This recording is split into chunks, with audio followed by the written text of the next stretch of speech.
The restaurant fell silent the moment the water hit her.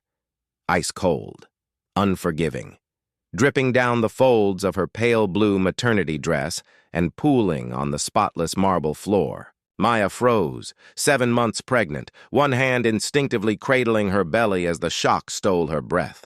Across the table, the waitress smirked, lips curling with the kind of satisfaction that only cruelty understands. "Oops," she said, voice sharp enough to cut glass. "Maybe stick to places where you actually belong." For a heartbeat, time stopped. Every fork hovered midair. Every whisper died in the air conditioning's hum. Maya's chest burned, not from the cold, but from the humiliation that threatened to crush her. She wanted to scream, to demand respect, but another voice whispered inside her, "Don't let them see you break." She straightened her back, lifted her chin, reached for her purse with trembling fingers. Her voice, when it came, was steady, soft but carved from steel. "How much for the meal?" "Exact change." Then a tip so large the waitress blinked in confusion. A silent lesson in grace. Maya turned, water still dripping from her dress, and walked toward the door as every pair of eyes followed her. Only when the door closed did anyone breathe again. And that's when the waitress saw him, the man who'd been waiting outside. Tall, calm, eyes like a storm. The kind of man who didn't need to raise his voice to make the world tremble. She had no idea she'd just humiliated the wife of a mafia boss. Outside, the evening air felt heavier than it should have. Maya's dress clung to her skin, still wet from humiliation. Each step toward the black car waiting at the curb felt like walking through shards of glass. The door opened before she reached it. Marcus King stepped out, tall, composed, wrapped in quiet power. His suit was dark, his expression darker. He said nothing at first, just looked at her, looked at the water, the trembling, the way she held her belly as though protecting the tiny heartbeat inside her. When he finally spoke, his voice was calm, too calm. "What happened?" Maya swallowed hard. "Nothing I couldn't handle." But Marcus saw it in her eyes, the shame she refused to let surface. The kind that doesn't fade with a towel or a warm shower. He took her hand gently, led her into the car, and closed the door like sealing a promise. From the driver's seat, his right-hand man glanced into the rearview mirror, waiting for instructions that never came. Marcus only said one thing, his voice a low growl beneath the hum of the engine. "Someone just made the worst mistake of their life." As the car pulled away, Maya turned her face to the window, tears she'd refused to show now tracing silent lines down her cheeks. In that reflection, she saw the woman she wanted to be, calm, proud, untouchable. But she also saw the man beside her, and for the first time that night, she was afraid. Not for herself, but for what he might do next. Emma Lewis had been angry long before that night. Angry at the bills piling up on her kitchen counter. Angry at the landlord who raised her rent. Angry at the world for giving her too much weight to carry and no one to help her lift it. 27 years old, single mother, working double shifts at a downtown restaurant where every tip felt like survival. Her son Noah was 8. He needed braces. Her mother's medicine wasn't covered by insurance. Life was a loop of rejection emails and empty promises. So when elegant couples walked in, laughing, dressed in clothes that cost more than her week's paycheck, something inside Emma twisted. She called it resentment, but really it was envy wrapped in bitterness, and then there was her, Maya, the woman in the blue dress. Radiant, polite, confident. Everything Emma had once dreamed she could be before life chewed those dreams and spat them back out. When Maya smiled and said, "Thank you," Emma didn't hear gratitude. She heard condescension. She saw everything she'd lost, comfort, confidence, control. So when the glass of ice water tipped forward, it wasn't just hate. It was years of pain finally finding a target. For a few seconds afterward, Emma felt powerful. But that feeling vanished when she saw everyone staring, not at Maya, but at her. Their silence cut deeper than words. She told herself she didn't care, that Maya deserved it, that people like her didn't belong in places like this. But deep down, something in her chest began to ache, a feeling she'd spend the next few weeks trying to drown with excuses. She didn't know it yet, but karma had already started walking toward her. Marcus King didn't. Build his life by accident. People whispered about him. The man who rose from the streets and turned his empire into glass towers and security contracts. A man who moved in silence, but whose shadow touched everything in the city. By morning, the incident at the restaurant had reached him through whispers. A waitress, water, racism, his pregnant wife.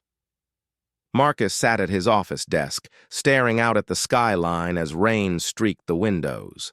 The city looked small from up here. Power had a way of shrinking everything beneath it. His phone buzzed once. "Found her," his assistant said. "Name's Emma Lewis, single mother.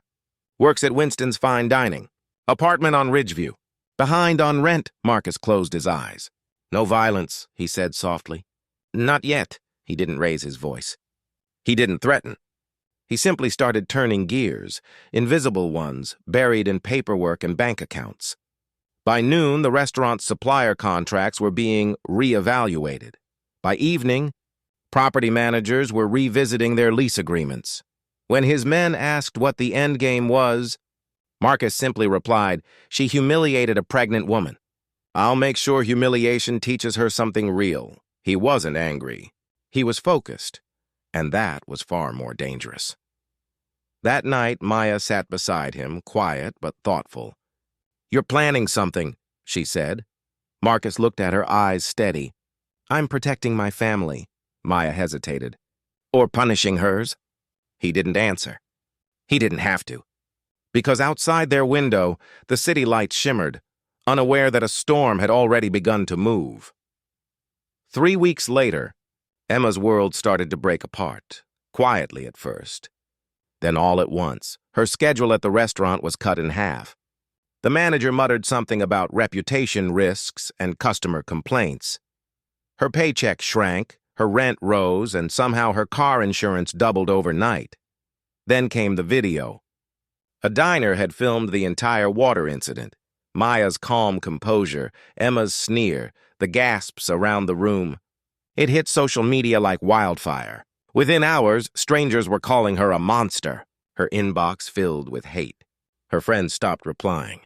Her boss told her not to come back until things cooled off. But nothing cooled off. Everything got hotter. Her landlord slid a notice under her door, rent increase. The pharmacy called. Her mother's prescription costs had jumped again. The school nurse left a voicemail. "Your son's been missing too many meals. Is everything okay at home?" Emma stared at her reflection one night, eyes red from sleeplessness, whispering the same sentence over and over. "I'm not a bad person.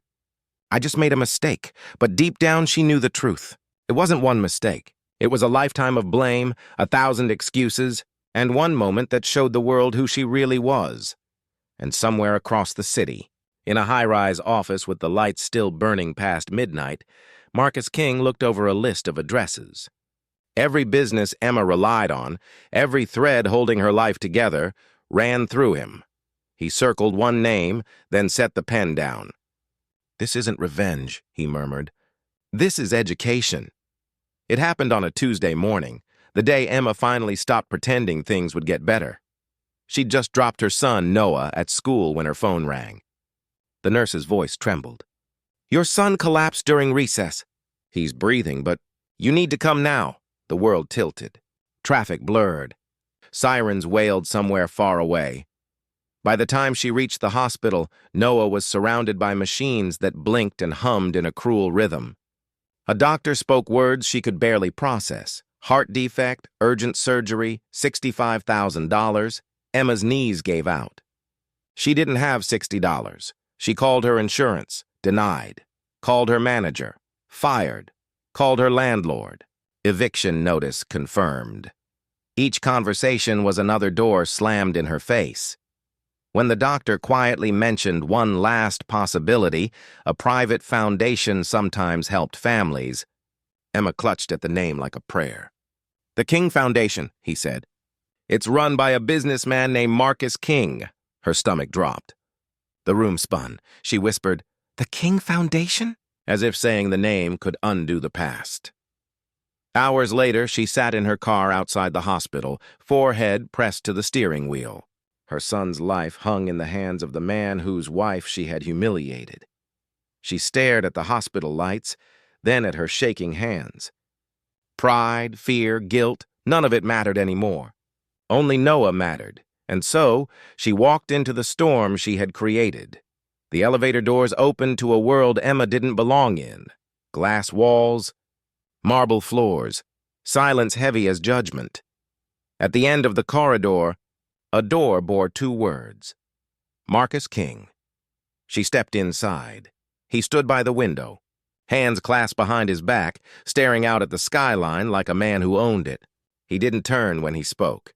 "So, you're the woman who poured water on my wife?" Emma's throat closed. "Mr. King, please, I didn't know my son—" Now he turned. Those eyes at it calm, cold, knowing. "I know you didn't know. But ignorance doesn't erase pain." She broke then, words spilling out with sobs. "I'm sorry. I was angry, I was bitter. But please, don't punish my child for what I did." "He's just a boy," Marcus said nothing. He only watched her crumble, watched pride die in front of him. A second door opened softly. Maya entered. Emma fell to her knees, the memory of that ice-cold water burning through her again. "I almost hurt your baby," she whispered. "You should hate me." Maya's voice was gentle but unshakable. "I did, for a while, but hate is poison, and I refused to drink it again." Silence filled the room. Even the air seemed to wait. Marcus reached for his phone. "Transfer the funds," he said to his assistant. Emma gasped. "You'll pay for it?" He looked at her, expression unreadable. "No, you will. Every day you choose to be different from the person you were. That's the price." Emma bowed her head, sobbing, gratitude and shame tangled together. She didn't see Maya's hand reach out, but she felt it. Warm and real. For the first time in years, Emma cried not from bitterness, but from something dangerously close to hope. Noah's surgery lasted 8 hours. Emma sat through every second, whispering the same prayer. "Please, let me make this right." When the surgeon finally smiled and said, "He's going to be okay," she collapsed against the wall, weeping. Days later, Maya visited the recovery room. Emma rose immediately, guilt flashing across her face. But Maya only smiled. "Sit," she said. "You've stood long enough." They talked for hours, not about the restaurant, not about revenge, but about survival, motherhood, forgiveness. When Maya left, Emma whispered, "Thank you for saving him." Maya paused at the door. "You saved him," she said, "the moment you chose humility over pride." The next week, Emma returned to the restaurant where it had all begun. This time, cameras were there for a different reason. She stood outside, eyes red, but voice steady. 3 weeks ago, I poured water on a black pregnant woman because I thought I was better than her. I wasn't. She was better than me because she chose forgiveness when I deserved none. The video went viral, not for hate, but for healing. Emma began volunteering at a community center, helping families who faced discrimination. Sometimes Maya joined her. Sometimes Marcus did too, quietly funding new programs without taking credit, and every time Emma saw them, she remembered the cold water, and how grace had washed her far more deeply than shame ever could. Emma learned the hardest truth of all.